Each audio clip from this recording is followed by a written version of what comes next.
It's about to go down. You are listening to WPRD 98.3 GCOM Radio, powered by Lyfeblood.com, and hosted by You are listening to the incredible Nova Phoenix and LK Mason.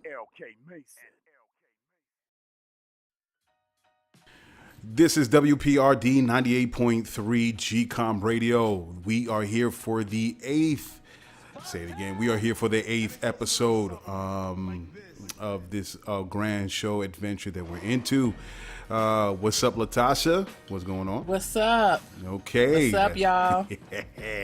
My girl is feeling a little bit under the weather, but it's all good. We're gonna push through and make it happen for the audience. Yes. So hopefully she can be 100% tomorrow or the next day.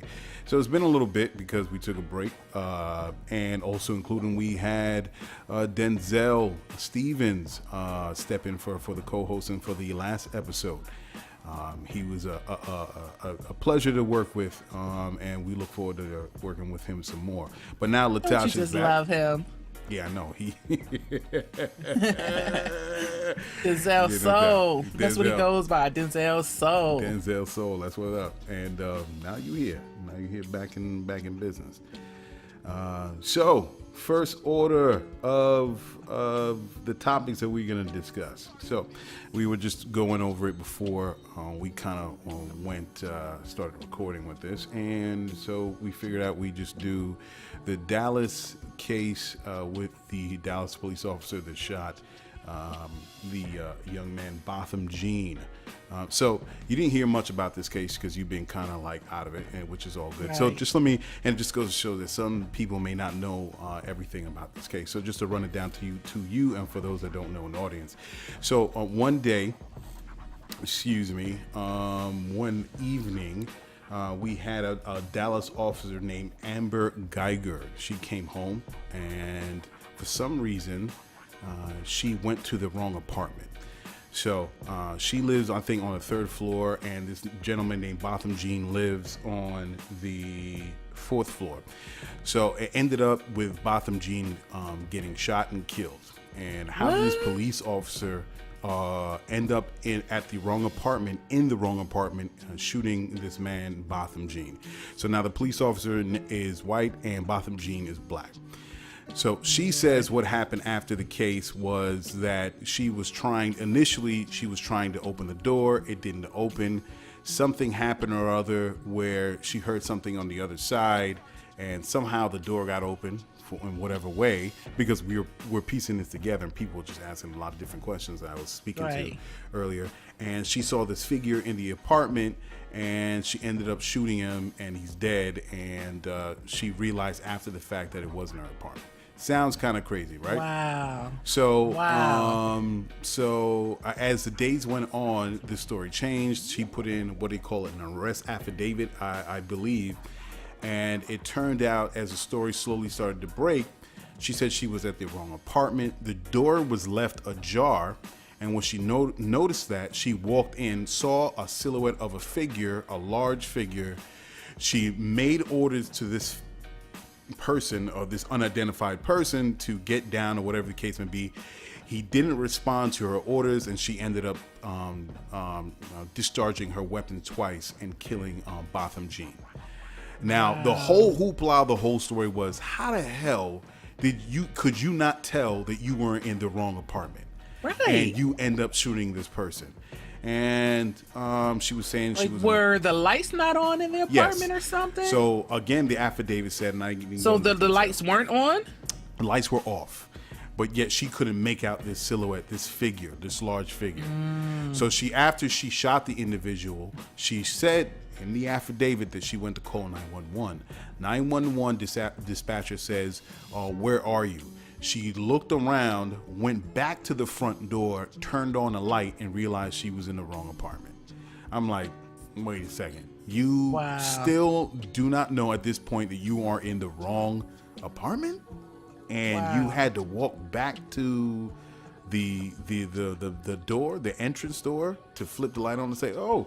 So, of course, this, reeks of some foul play here. Like, what is going on? Yeah, I'm not understanding. If they asked her, where she was and she still had no knowledge that she wasn't in her own apartment, why would she go and look at the apartment door? Like, why wouldn't she respond that she was in her apartment and give them the address? Straight up.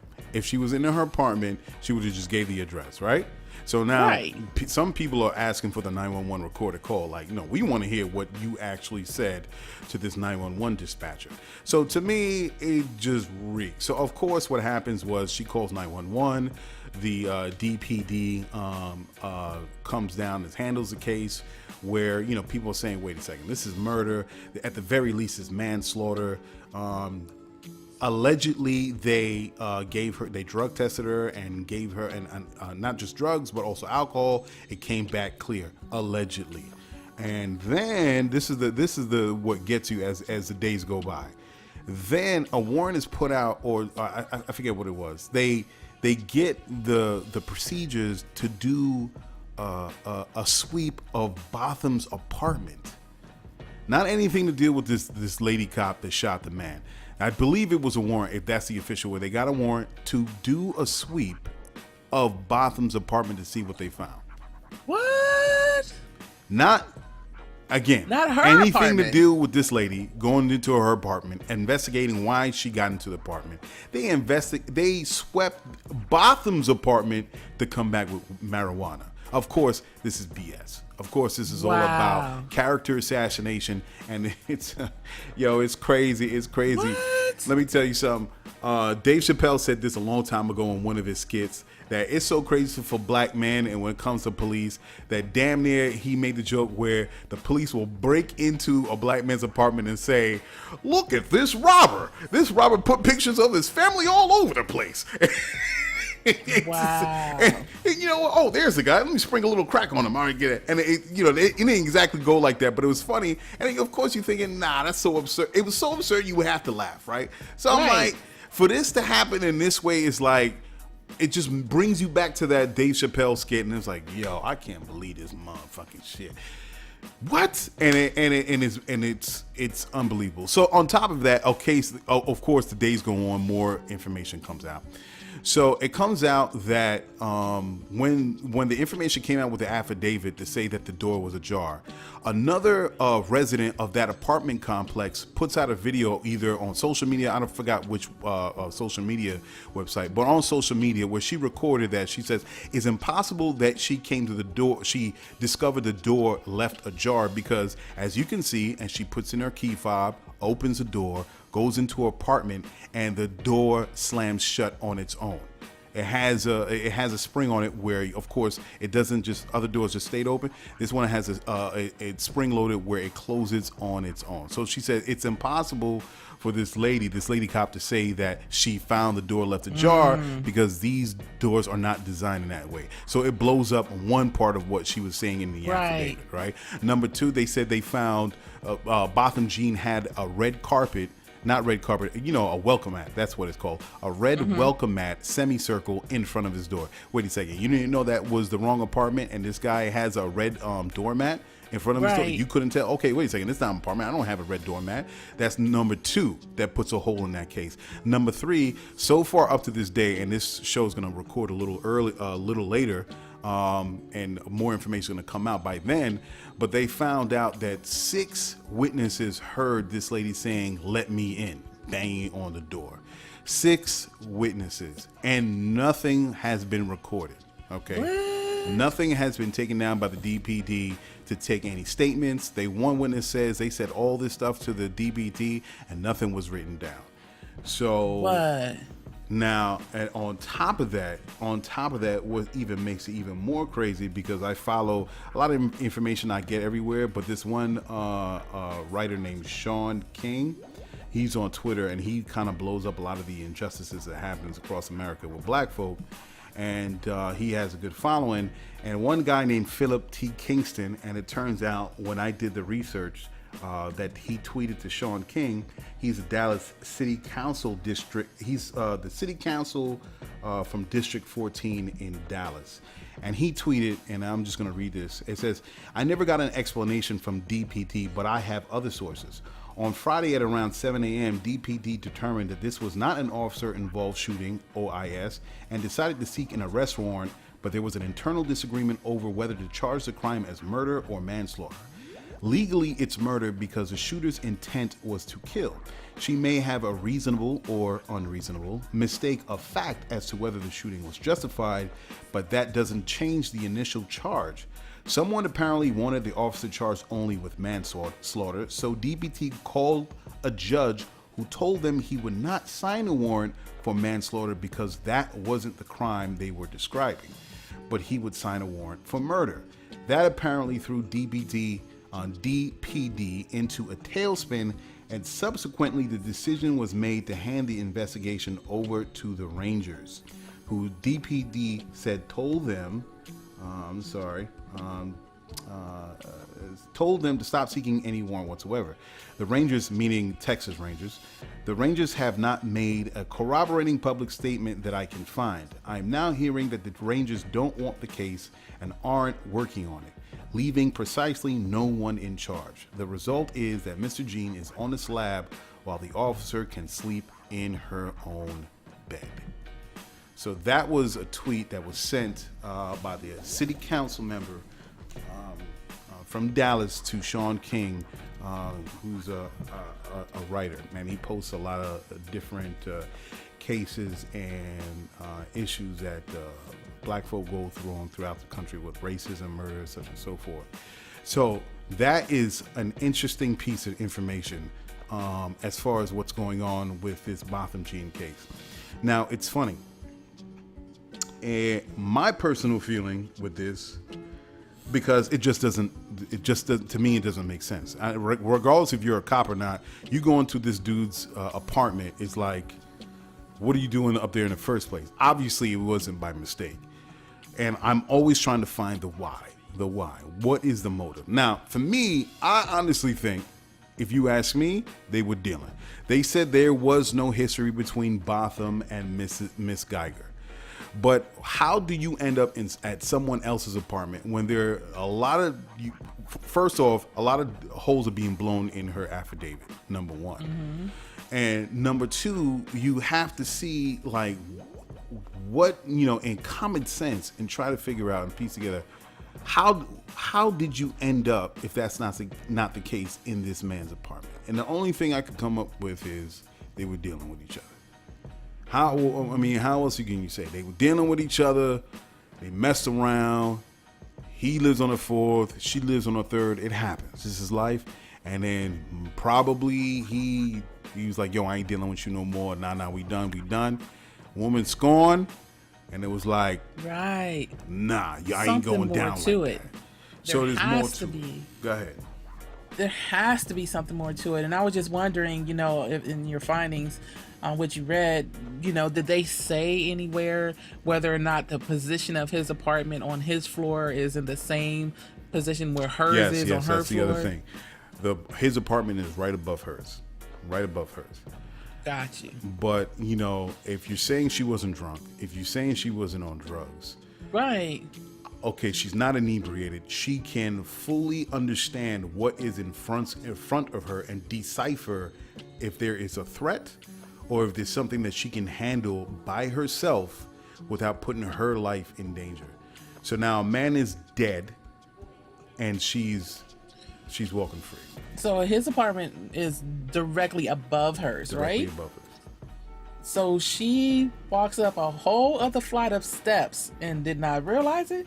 If I remember correctly, she parked her car on the fourth floor. I guess they have a multi-level garage. Oh, got you. But again, it's still whether if there's a multi-level garage or she walked or took an elevator. Look, I've done it myself. I walked into the wrong apartment over time, but I can tell straight up if I'm in the wrong apartment in the first 5 seconds.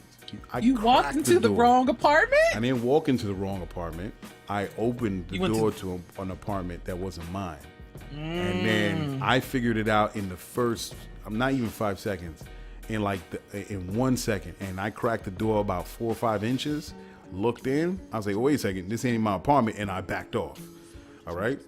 Wait, folks leaving their apartments open like that? Well, it happens. It happens. Sometimes the person, it can Oh, happen. heck nah. They Not could me. accidentally left their apartment door open, and and people, and I wasn't paying attention because I was looking at my phone, and you're in the elevator, you get off. I'm not paying attention to the floor. I'm just looking at my phone, and everything looks the same. So when I put my key in, the door open. I was like, yo, what the hell? I left my door open. And I grabbed the knob and opened it like 4 or 5 inches. I was like, wait a second, it's not my apartment. And I just backed up and I left. So if I could tell that, how does a woman that is not inebriated and not drugged up enter a man's apartment Right. all the way, walk in there, and you still don't realize the furniture don't look the same, wrong paint on the walls? I just don't understand it, man. Come on. Like, I've never done that before. Now, I have been not paying attention and walked straight into my door. Now, I've done that. Like, boom, hit my face on the door. But I've never walked into anyone else's apartment. I've never been that distracted. So I'm kind of like, wow. So of course, the plot thickens as it goes along. So Wow. I think Well, my heart goes out to his family and just wow, just and his neighbors, everyone in that apartment complex. That has to be horrifying. Like, oh my goodness. obviously this case is intentionally being left alone. And you know what it is. This woman works at the DPD for 15 years, however long. She got friends. Of course, they're trying to protect her. So my thing is understanding history.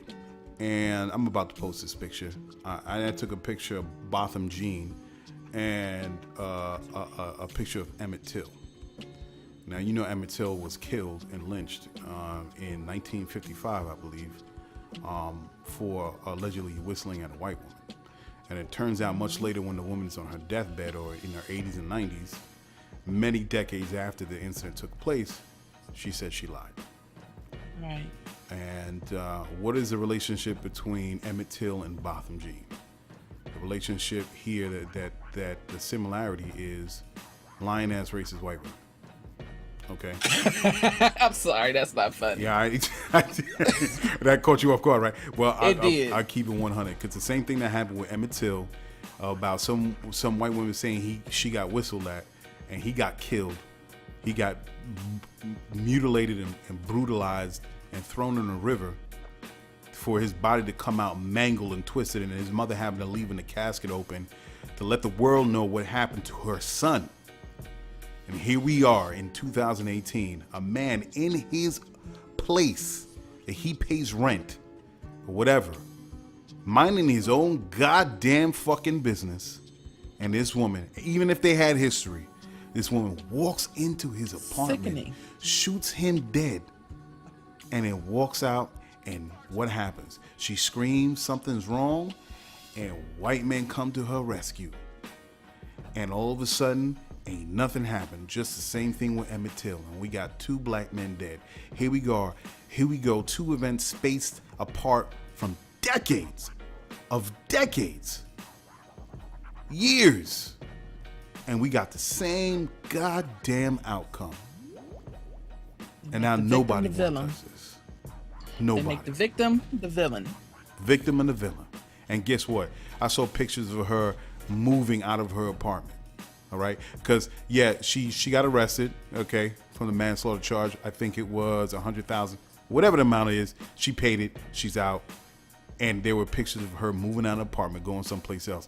So pretty much sure that she was getting the heat and was like, "Yo, I gotta move to another place." She was. She shut down her Facebook, her Twitter, shut down her all her social media accounts, and it's funny. One more thing, the plot thickens. Here's one more thing. They found pictures, you know how the internet be. If the police ain't doing it, FBI ain't doing it, if the internet be on it, they be piecing it together. Internet always wins. Shout out to the internet. They found pictures, allegedly, and I'll have to say this, of her with a group of other people putting up the OK sign, which is now known as a throw-up sign for white nationalists. Oh, wow. Where, I didn't know that. Yeah, if you put the O in the OK, you know the OK sign? Right, yeah. The three fingers is stands for W for white, and the O, and the way you can mark it with a pencil, and the stem that comes down is a P for either people or power. So now that was a thing that was developed by some white, like far right white nationalist guy, and throwing up the OK sign. Now all of a sudden it caught fire, and now all the people or white folk that are far right that think like him are throwing up these OK signs to represent white power. So now you see her in the pictures with a couple other people doing that same thing. And she had a couple other pictures of, Colin Kaepernick, knocking him, Obama. So already you see some little pieces and evidence of what her thought process is. Now, not to say you're going to say to me, well, if she's like that, how, and you think she had sex with this man, how is that possible? Yo, slave catchers raped a lot of black women back in the day. They was racist. They reinforced slavery, but they was still sleeping with the slaves. Right. All right. So how is this today? How is this and you can't think of that concept. You can't put that together in your mind. Yeah, racist people do have fetishes, and they be sleeping with black people. They be having sex with black people. Right. And then when that is done, for whatever reason, they cast you aside. Or if some wrongdoing happens, all of a sudden they're going to pull that white card. So that's the situation with, and we'll keep you guys informed of the Botham Jean case as it goes on. Probably we give them a little bit more insight. It's an unfortunate case that we can still be dealing with this. Same situations as Emmett Till is is repackaged, and it's the same thing. So, Latasha, what's the first song of the day?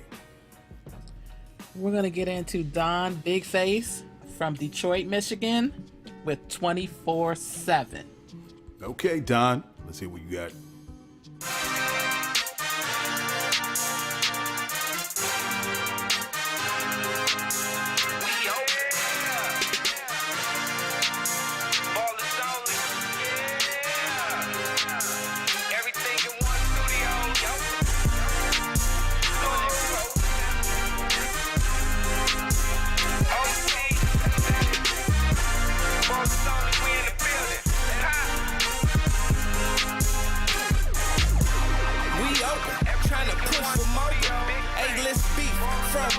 Critiquing plans before me.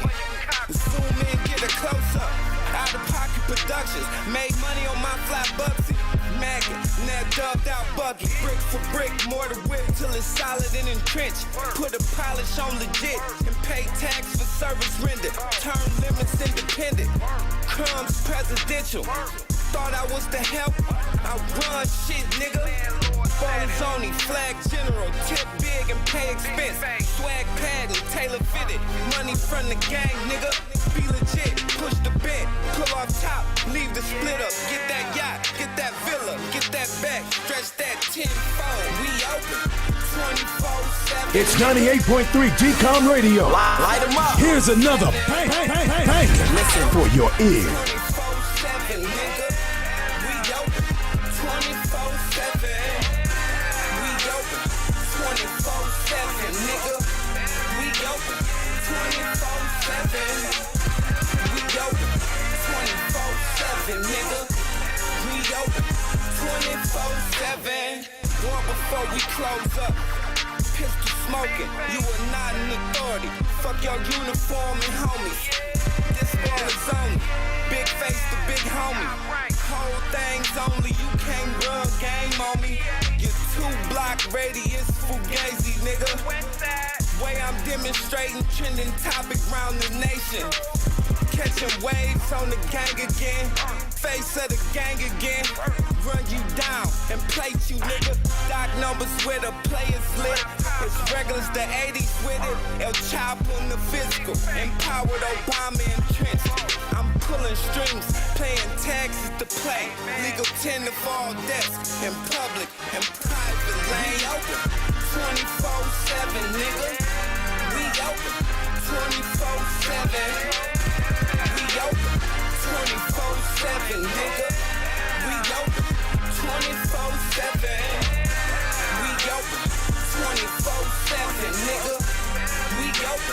We open 24/7, nigga.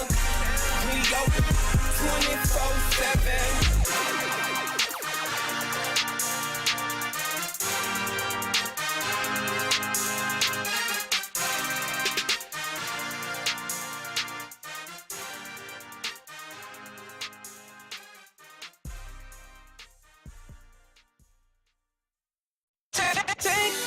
This is GCOM Radio, powered by Lyfeblood.com. Come join, be a lifer.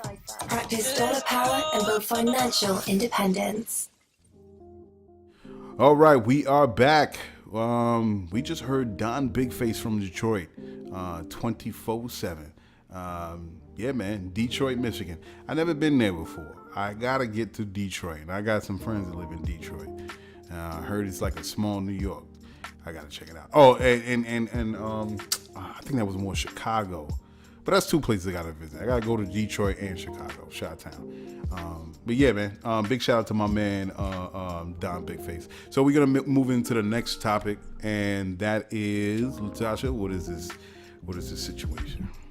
So we're going to talk about one of my favorite networks. I watch a lot of shows on that network, CBS, and the CEO, Les Moonves, going on ahead and stepping down from his position. That Me Too movement is just getting everybody, man. Like, can't be in the closet. Yeah, it's getting folks, man. I don't know if you remember, Nova, I brought it up to you when, allegations first came out, and I said, I don't know how fair it is. And I watched the talk. I'm a huge fan of the talk. I love Julie Chen and all the girls on the talk. Cheryl, Sharon, I love me some Eve, and not especially because I love them all, but I love Sarah, okay? No doubt. But, when Julie Chen first made her announcement, basically when she made it through Twitter, saying that she basically stood behind her husband. And when they got on the show, she had said that she addressed it. And she said it would be her one and only comment about the situation, the statement on her Twitter, and she wasn't saying nothing else about it. And so I remember saying to you, Nova, I don't know how fair that is because of the nature of the show. They talk about everyone. Like, I remember them talking about Bill Cosby ad nauseum, and what's his name, Harvey Weinstein, and, all these other people. And I'm like, because this is her husband, it happens to be the CEO of the network, we're not going to talk about him, I remember thinking that doesn't seem fair. And like, again, I love Julie Chen, but if at all there was any truth in that, I think they owed it to the women to have some type of discussion about it, even though their boss and her husband was the one being accused. So the board had went up and down about whether or not they should let him go at that time when the allegations first came out, and they decided to let him stay in his office. But the women of the Me Too movement and that New Yorker reporter, I can't remember that name right now, they were not having it. They were like, yeah, I'm gonna need him to go ahead and take a seat somewhere because he is guilty. So some more women came out. Initially it was 6 women, and then 6 more women came out indicating that there was some type of sexual assault. And there is one woman in particular that came out who actually pressed charges in LA. And I learned that she pressed those charges last year in November. So this was something that had been going on, and they're kind of trying to say, well, there might be, well, he was trying to say, him and his team was trying to say, well, there's this conspiracy type thing, because I don't know if you know about the war that was going on with him and what's her first, I can't remember her first name, last name is Redstone. She owns a majority share in the network. And so she wanted to merge with Viacom, merge CBS with Viacom, and some of the board members were against it. And so Les took the side of the board members that were against the merger, and he filed a suit against her to kind of take her voting power away from her and block it, so that she couldn't number them and push that merger through. And so people are saying that they think she is the one who orchestrated all of this and had all these women come forward with these allegations, because she wants Les out the way, and she wants that lawsuit, thrown out for her, because she wants to make this merger between CBS and Viacom. I don't know how true that is, but this is, this was they're saying, this is what they were thinking could be going on, their theory. And but no, they're saying that Les, the board members were behind him. Everybody knew him. They were like, no, Les would never do this. And he had assured them that, no, these things aren't true. These allegations aren't true. Yes, I had some, things go on way in the past before I even, thought about being involved with CBS. He's saying that, but what they're saying is just not true. And some of them are overinflated, and the board felt safe with what he was saying, because they were saying, surely this man would not put himself in a position of filing a lawsuit against Redstone. This is a huge major lawsuit to stop her voting power. He wouldn't put himself in the spotlight if these allegations were true. So that's why they were like supporting him so much.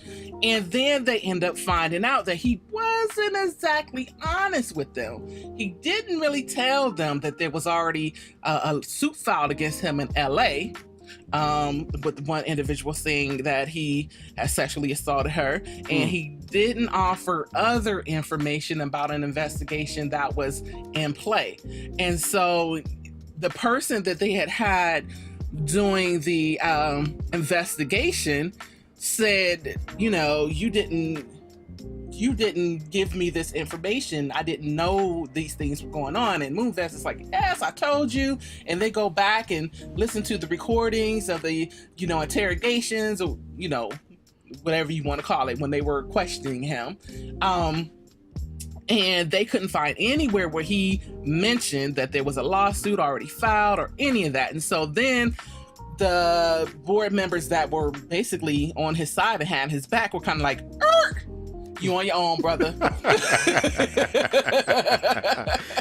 Hey, whoa. Yeah, you lied to us. You on your own. And so when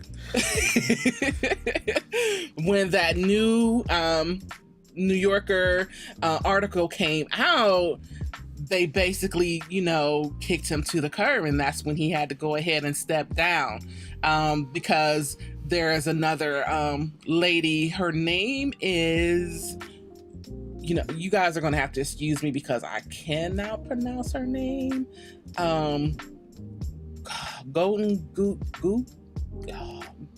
Gottlieb?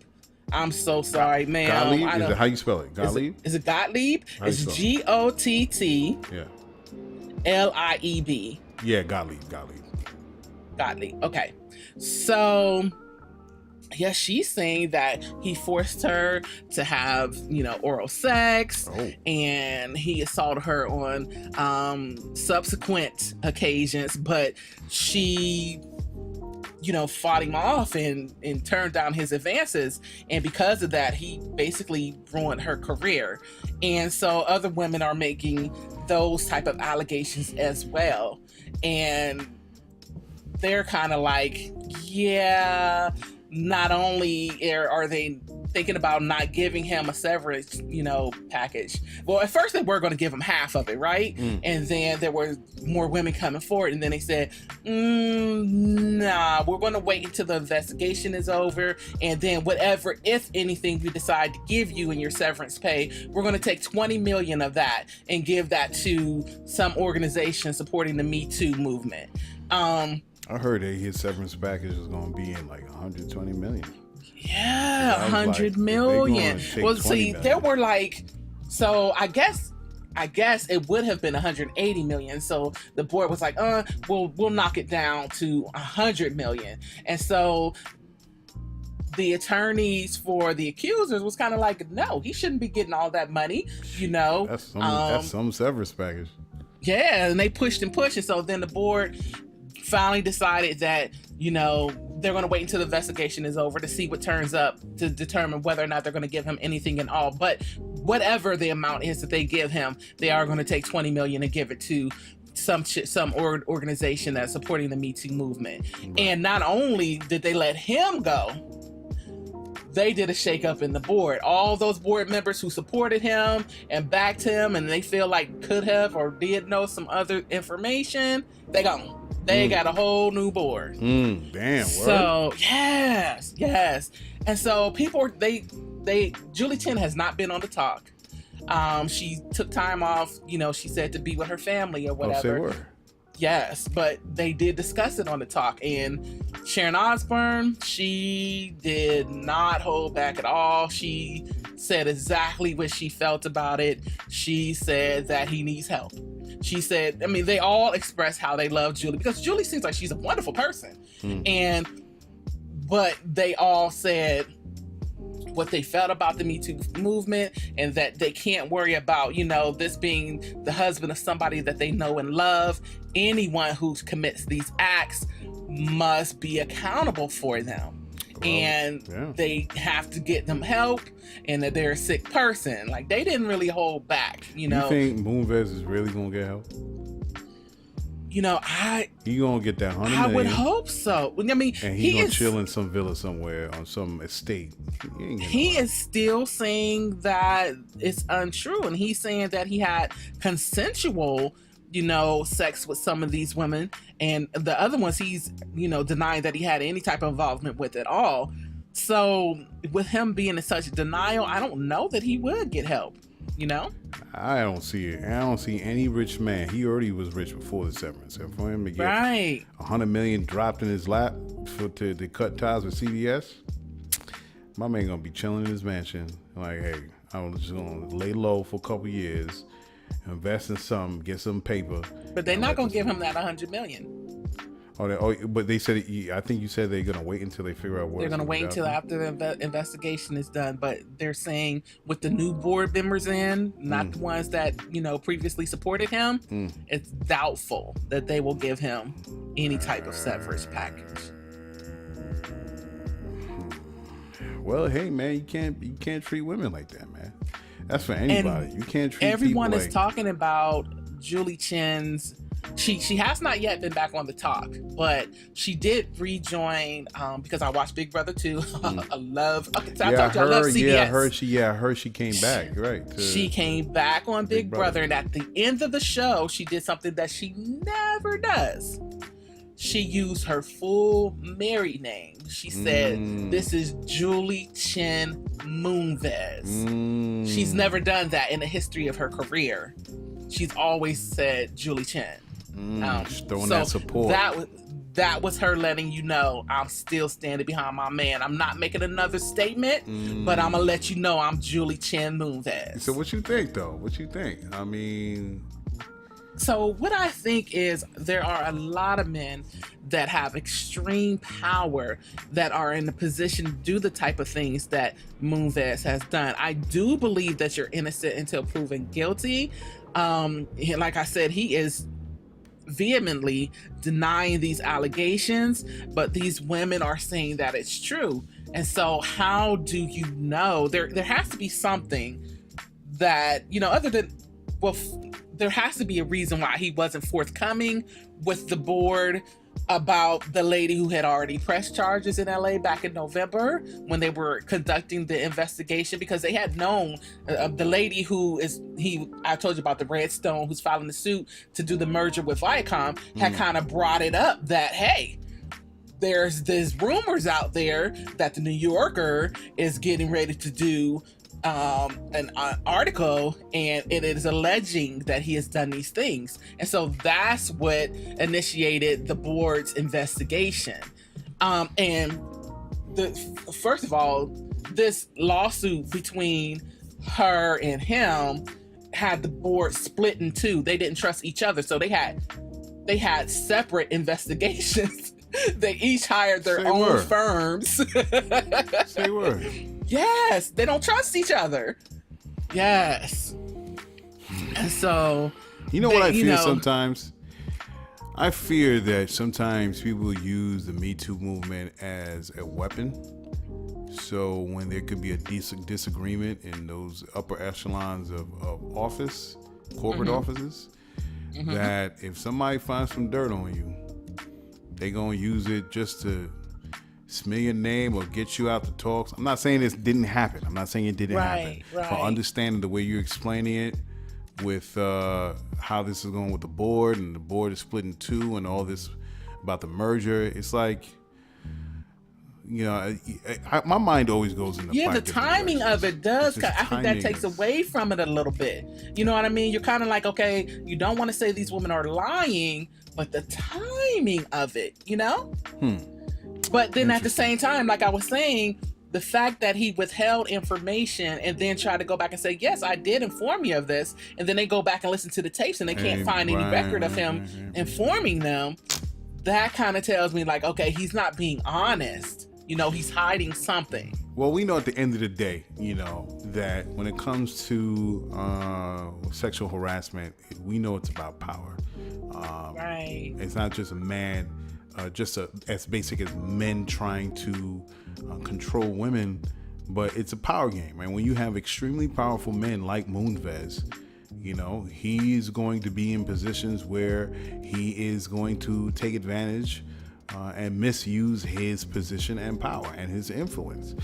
And all these cases coming out, you got to consider all of them and review them and see what is legit, and really to look at it as for what it is. And if he did all those things, then hey man, you got to step down and you're gonna have to suffer the consequences. But my question to you is, because with this Moonves thing, with this Moonves thing happening, we also have something that happened on the flip of that. It's this woman called Asia Argento, and it came out that she had sexual relations with a 17-year-old boy.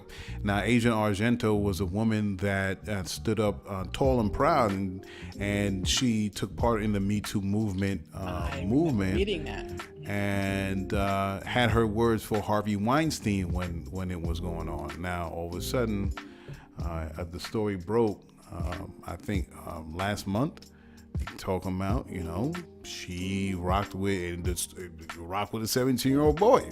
Now, what are we talking about here? And he's trying to press charges on her, and this whole thing, she feels was a setup or something like that. And she didn't deny it because there's pictures of her laying in bed with this dude naked, this young boy, and it turned out that she played his mother in a TV show when he was like 9. So they knew each other for a long time.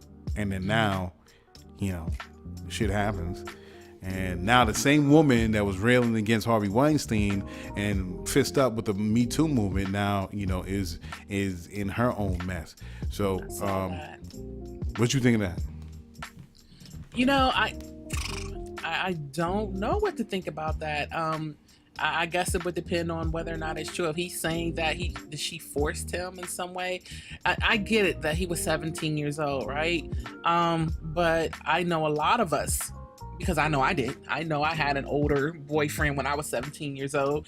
And, what if I just all of a sudden one day decide to say that he took advantage of me? And he didn't. I was 17 years old and I was interested in him. He was interested in me. We dated. We did what we did. You know what I mean?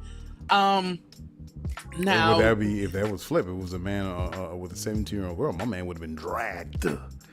Right. But, my thing is this. If she took advantage of him, and 17, she shouldn't have been messing with a 17 years old. I get it. Now that I'm older, I know that this older man should not have been having a relationship with me. I was just turning 17 and he was 21 years old. It shouldn't have been a relationship, right? So, but at no point, was I forced? At no point was it not consensual. So, with him being 17 years old, did he want this relationship? Or, you know what I mean? Like, I don't know. whatever the age limit, and I think it happened in California. Hey, she broke the law, right? So how can she talk? If it broke the law in her state, then yeah, you broke the law. You broke the law. Right. So how can she talk and rail against Harvey Weinstein? And then here we go. But Harvey Weinstein was forceful. He forced these women. He forced himself on people. Did she force herself on that boy? I don't think so, but it happened nonetheless. Right. And so I just hate. I mean, wrong is wrong. She's wrong, but I hate to compare her with Harvey, with someone who forced it, with someone who had a consensual thing, even though it was not legal because he was underage. Right. I think at the end of the day, I think power is power. And this is a patriarchal society, and men run a lot of the industries. So you're going to have that imbalance where when it comes to sexual harassment, it's going to be men forcing themselves on women. But when the situations do arise and it's flipped and there's a woman in power, don't think it doesn't happen in those cases when it does. So absolutely. And let me clear this up a little bit, because I don't want anybody coming after me. Sure. If he had been younger than 17, my response would have been different. If he had been 15, 14, you know what I mean? Even maybe 16, it would have been different. This boy could have been 17, almost 18. And in some states, 17 is legal. Some states, 16 is legal. So I don't want anybody thinking that I encourage, statutory rape or anything like that. No doubt. What I'm saying is this boy was 17 years old. He wasn't 15 or 14 or whatever. So for me, I think a little differently about those relationships. Okay. All right. So that was that situation. That's interesting. I always feel that we just miss things when we talk about these things. There's just so much to unpack. I have to send a shout out to Ronan Farrell. He was the guy, the reporter, that I could not think of his name from New Yorker, and it just came to me. He was the reporter that brought all that to light. No doubt. I got you. Always got to give proper credit. Yes. All right. So the next song live, what's going on? We got a song from GuWappGang from Dallas, Texas, Numbers. Okay, let's do it. These junkies, they keep coming back. The cushion in my lungs make me fuck around, catch a heart attack. I'm breaking backs and cutting fingers. Pissed like give it arenas. They just numbers. Man, they just numbers. Numbers. Hey, I'm a fool for this one, man. Man, they just numbers.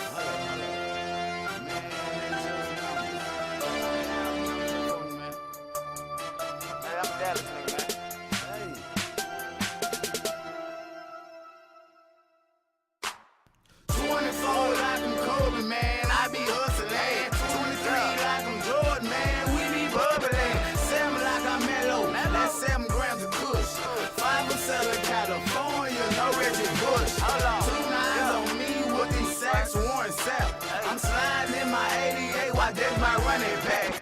Playing with these numbers, got my mind kinda lost. And Houston on that serve while we riding really most. Big numbers, nothing really small.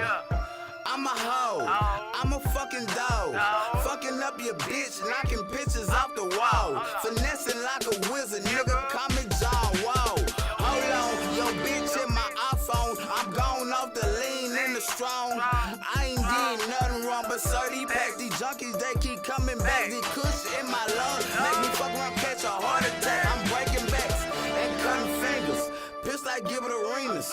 Real pimp shit, yo bitch get wet like Aquafina. A nigga like me, shit you really ain't seen him.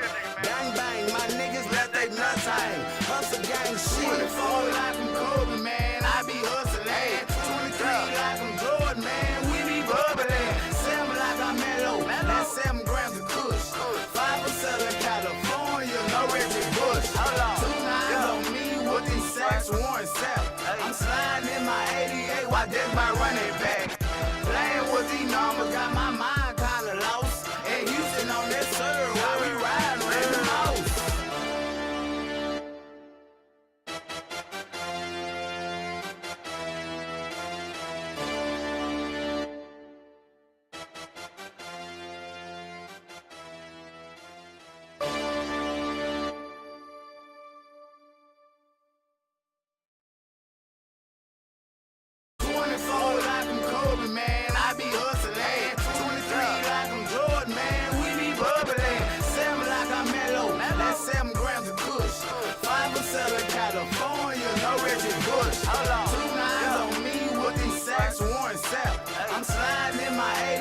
I just might run it back. Playing with these numbers got my mind kinda lost. And Houston on this Sounding off around the world. You are listening to GCOM Radio. Okay, that's good. Yeah, man. Yeah, man, we back. We just heard GuWappGang from Dallas, Texas. Numbers. That's what's up. So now we're going to go into the last topic. We'll make it shorter this time. Let's do it. Because we want to just make it a nice and tight show. So I just had this conversation about how technology is affecting jobs. And it's funny, I had a couple of conversations, and let's be honest, technology is really knocking down a lot of jobs and having a serious impact on industries across America. And every job that you can think of that you can get into has been affected. With the car industry, the taxi industry, banking industry, there's no more tellers no more. Farmers get infected, supermarket cashiers, warehouse jobs, journalism, bartenders, believe it or not, are going to be getting are affected because now they have some kind of robotic arm that's mixing drinks. That's unbelievable. Of course, postal workers. Nobody really. It's funny, right? My wife's friend was saying her son graduated college. All right, I forgot what degree he has. I think he has his master's. If not, let's say not the master's. He doesn't know how to write in script. My man's a graduate, right? A college graduate, and does not know how to write in script because. The school felt like it was unnecessary because everybody types anyway. Everybody uses email. So that goes to show how the times are changing because the technology is changing and how we're using it and how things are becoming obsolete. So that's a funny thing. So now even there's jobs that you think will never get affected. Bus drivers are going to get affected. Financial analysts, stock traders, doctors, surgeons, chefs, cooks, even the same thing that with the bartending, they're doing it with food, these new robotics that's coming out. Hotel room and staff, as we know, Asimo, the Honda backed robot, autonomous robot, if you just YouTube it and you'll see how amazing this robot is. Of course, that's going to replace bellhops at some point in the near future. And lastly, construction industry. The construction industry, you think it's not going to get touched, it's going to get touched. I mean, they have bricklaying machines that could do the job of 10 men. All right. Wow. And you just feed it into this trough at the top. There's this huge machine. And then at the end, at the bottom, the bricks come out like paper. It slides out like paper and it lays down for the road. A bricklaying machine. Unbelievable. I have a friend that's, I think, brother was an engineer that contributed to the design of 3D printed house in the Middle East somewhere. I forgot which country. And did you say 3D printed 3D printed house. You can YouTube that as well. And it did the house in record time. I think in like a week or something. It was ridiculous. We would normally take a house like 2-3 months. It built a dome house or don't quote me on that. Either it was a dome or square or something like that. But built a house in like a fraction of the time. So it just goes to show how technology is kind of advancing in every industry and it's affecting every person's job. So the next question is, what are we going to deal with it? How are we going to deal with it? Technology is going to reduce jobs to such a point where society is going to be unsustainable on how it operates. Of course, we have to go to work. We have to pay, and that money that we get from work, we're going to have to pay bills for food, clothing, and shelter. We're going to need, we're going to have to pay car notes. We're going to have to go to the doctor. We're going to have to go to the dentist. We're going to have to do all these things that still requires money. But if jobs are reduced to such a point where people are just going to be starving for it, and we're going to be, or construction workers are going to be sitting on the bench, or we're going to have to be searching for jobs a whole lot longer, we're going to be in trouble. Society's going to be in trouble. So we have to really start to come to an understanding how we're going to deal with these lack of jobs. So it's going to be a two-pronged strategy in how you're going to deal with that. Number one, either you're going to have to re-educate people in jobs of the future. And the tricky part about it is we don't know what technology is going to arise that's going to replace those jobs until it's in full swing. And by the time it's in full swing, we're going to have to educate ourselves in those jobs that is now taking over a certain segment of society. So it's kind of like a cat and mouse game. And the second part is we're probably going to have to institute a universal basic income. A lot of people think that you may not understand it. Universal basic income is basically money that's given on a per monthly basis by the government, where it can sustain a family to handle the needs for that family. As I said before, food, clothing, and shelter.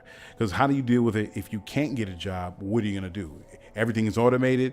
AI is taking front and center on doing certain jobs, and then robotics is going to do those same repetitive, mundane jobs that you're not going to do. Now let me tell you, companies are in the business of staying in the black. They're not in the business of how their inventions or technologies is going to adversely affect society. That's not their responsibility. Their responsibility is the bottom line and to their shareholders. So whatever comes from these technologies being instituted is going to be left up to your government, our political figures, our congressmen, our congresswomen, and other industries or jobs that may come up. So what do? We cannot depend on the government because, as we know, we're having problems with that, where corporations are essentially have replaced, or corporate figures have replaced our political figures. At once they were lobbying them. Hey man, look, I'll give you some money. I'll throw some money your way for your election. I'll give you a little, and it's all is under the table. It's not like it's official. It's all under the table. That's why you have these politicians always siding with corporations instead of the people. So if you know that your politicians are basically in the pockets of these corporations, it's going to be pretty much left up to the people to figure out how they're going to do these jobs. Let's just say we could force the government to do universal basic income. They might call it socialism, whatever. But we're going to have to deal with the fact that these jobs are no longer in existence, or the new jobs of tomorrow. We're going to have to figure out how we're going to get our foot in the door. And this is how kind of technology is changing the way how work is going to fit into the lives of people tomorrow. Now, it's not only going to replace jobs, but it's also going to change the way we look at jobs or work. Because if we have a universal basic income and say that's possibly, say, halfway there, they only give people $500 a month. And, it takes care of some bills, and we're still working because everything's transitional. It's never just like it's going to flip into this new thing that we want to do and everything is hunky dory. No, it's going to be a transitional thing. So now what are we supposed to do? We're going to still go to work, but I think it's going to change the way we do jobs. And I think at some point, technology is going to be so pervasive that it's going to kind of change our attitudes of what work means to us. We're not going to just work for money. I don't think work is going to change from something that we got a check from every 2 weeks to it's going to turn into purpose and participation. Because what are you going to do when most of the machines are doing the work? We're going to get to that point at some point, 50 years from now. I mean, within our lifetime, when I'm like 80 years old, but when my daughter's like 40, 50 years old and she's going to have kids, how is work going to change for citizens of tomorrow, not just in the United States, but around the world? And it may, go ahead. But there are advantages and disadvantages to everything, though. For some companies that are reporting, the technology is advantageous because they're saying that it improves communication. They can use software like Skype. They can use text messaging. Their employees, they can share screens, so they don't have to be in the same department or in the same room or even in the same location to be able to conduct business. They're also saying that it encourages innovation and creativity. It improves on human resources as well, they're saying. Because the human resource managers are able to use social media and everything to recruit employees, and they're able to get a good look at their new hires before they even hire them. And instead of learning about these individuals once they're in the company, they kind of can get a feel for what they're about, from their social media. And they're also saying that, technology saves time, it creates mobility. Again, you don't have to physically be in the office. If you're on location somewhere and they had to send you over to Africa, you can, attend meetings via, Skype or any other, group conferencing or whatever. So there are advantages to it, and those advantages allow some people to stay in work, because there are some people who aren't as mobile and they're not able to get up and get dressed and go to work every day. And so they have these jobs where you can work from home, so again. So, but you're right. There are going to be advantages, but the fact remains that you're going to need less people to do it. You're going to need less people, but then you're going to need a different skill of people as well, because another one of the things that they're reporting as part of the disadvantages, even though it could be an advantage to people on the other side, employee side of it, is that they're going to need people to run these machines. They're going to need skilled people who know how, because what happens when it breaks down, they're going to have individuals that are educated and are skilled in fixing them and making sure that they keep running. You ain't gonna need the same amount that was doing not that the same job. amount, but they're saying it's cost them a little bit more money sometimes, and that's why they're calling it a disadvantage, because they have to hire what do you call it? Outside contractors. What do you call them? Yeah, outsourcing. Right. They have to hire them and pay them like a monthly fee to be on standby to fix their equipment or whatever. And so that's a little bit more costly. That's why they're calling technology, it could be a disadvantage in some markets. But right now, yes, I agree with you wholeheartedly. It will set people up to gain new skills, and these new jobs will come about, but it ain't going to be the same amount as before. So where it took 100 people to create one product, now it's going to take 20 people to create one product. And at the end of the day, you're going to have more people sitting around and out of work than how it was 50 years prior. So what do you do with those people that are just sitting trying to find work? They're searching, they can't find it, but every month there's bills coming in. So you're going to it's going to force them to find higher skilled jobs, higher paying jobs, because some of the jobs that the machines are going to be able to replace, those are typically the minimum wage positions, or the ones that really don't put them in a good pay grade, right? Right. But again, it's still people clamoring for work, right? They're going to be like, okay, we need five engineers. It forces you to get skilled at something. I'm just playing devil's Look what's advocate. happening to West Virginia. No, I hear you, and you're right. And I'm glad you're putting it forth. But look how we're dealing with it now, right? Coal is an old source of energy. That's gone like the dodo. But we still have a president in here that's coddling or pandering to his small base and saying, "Oh, I'm going to keep clean coal. We're going to keep it going. People are going to go back in those caves and pull coal out. And we're going to get people jobs again." That's foolishness. That is not coming back. Yeah. Well, he didn't sound like that. He sounded a lot more pathetic. I was trying to replicate pathetic, but there's no level of pathetic that people can try to replicate with Trump that only Trump can do. So, but the fact is, coal is not coming back. It's going to be renewable energy. It's going to be I'm sorry, I just left my mind right now. It's Rex Tillerson is runs ExxonMobil, if I'm correct. But let's say clean gas. I can't think of it. I can't think of the gas that we use now, or the term. It's cleaner than coal. We have this gas that's replacing coal as energy that's more efficient than coal. But besides that, there's energy, renewable energy like thermal energy, wind energy, solar energy, and all these other renewable sources that eventually is going to take the place of the energy that we're using now. So now we have industry and a political system that is frozen. Not just the energy industry, but the political circles that are frozen on how to deal with the fact that we have a bunch of people in West Virginia that are pretty much starving and trying to figure out where they're going to get jobs for their town, because coal is not used as much as it was 20 years ago, 25 years ago. And we are unable to try to figure out how do we get these people back on their feet.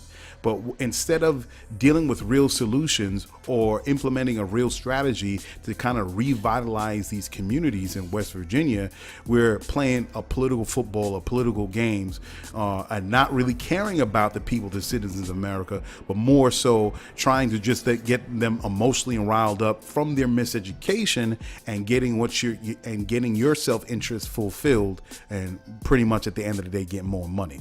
So my thing is, this is not stopping. All right, this is a runaway train. I'm not saying stop technology. I'm not saying bring out the horse and buggy. I'm not saying that. I'm saying we have to properly prepare citizens for the jobs of tomorrow, and being very honest to say the same jobs that existed today are not coming back, or we're not going to need as much people. All right, folks, we're going to go into the third song, and the third song is Knautical Miles from Orlando, Florida, The Duke.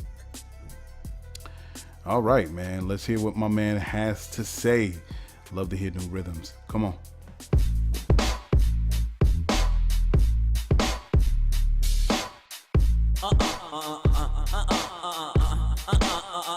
Why don't you just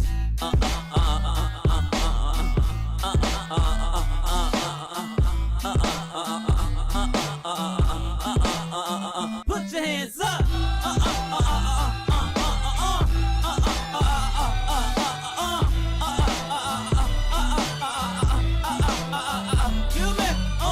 All my people in the front, just all my people in the back, just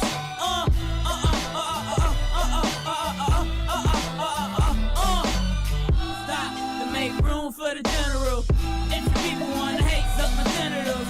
This is broadcast live for high digital, sort of like a microwave with the visual effect. I gotta write a check just in case a nigga wanna feel some disrespect. I'm chopping in the neck. Yes, I am a vet with benefits because I started as a militant. So give me the microphone, I'ma like the room like niggas with white tees in places you can't see. There's gotta be Ripley's, believe it or not, cause I'd have been so many places I don't know where to stop. I might buy me a yacht so I can tour the Netherlands. Go ahead and take a glance if you got a chance, cause this moment can be gone in less than milliseconds. You feeling like a reverend, getting a piece of heaven, and I forgot to mention my bad intentions got me acting different, like Forrest Griffin. Listen, I can paint a picture, but the picture gotta resemble what's in the mirror. Feel me? Cause I'm the finest brother that you ever seen in color. US Weekly placed me on the monthly cover. But first of all, I ain't got nothing to say. But let the music just take you away. I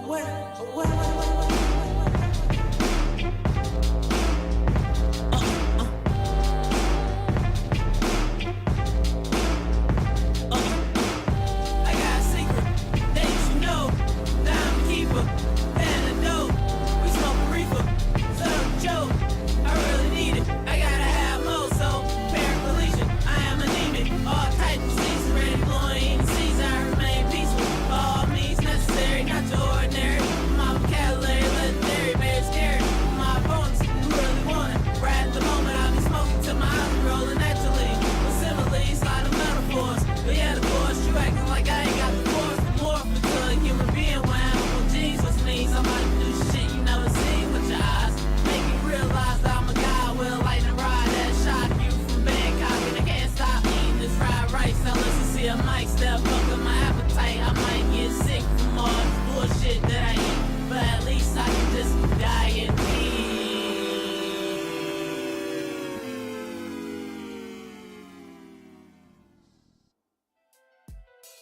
Yeah, man, we just heard Knautical Miles from Orlando, Florida, The Duke. Yeah, man. All right, we're hearing a lot of good music, man, in the past couple of episodes. I'm really digging it, and we got some stuff in store for you guys coming soon. So yeah, man. So we out of here. I appreciate you guys hearing us ramble on about a lot of different things or a few things, and just sticking around and listen to the music and listen to these topics. So we're gonna get out of here. And Latasha, any words? Man, shout out to everybody who submitted their music. If you would like your music to be played on our station, please hit me up on my social media DM. I'm at Latasha K Mason on Instagram. That's right. Or you can hit up submissions at Lyfeblood. You can submit it there. Oh, make sure 2 pictures, 2 songs, where you're from, even if you have a little bio. That would be great.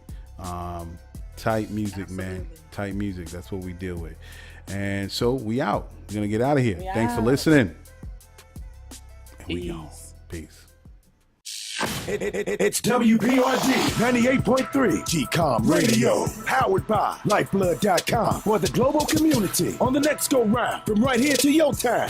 You already know. We out.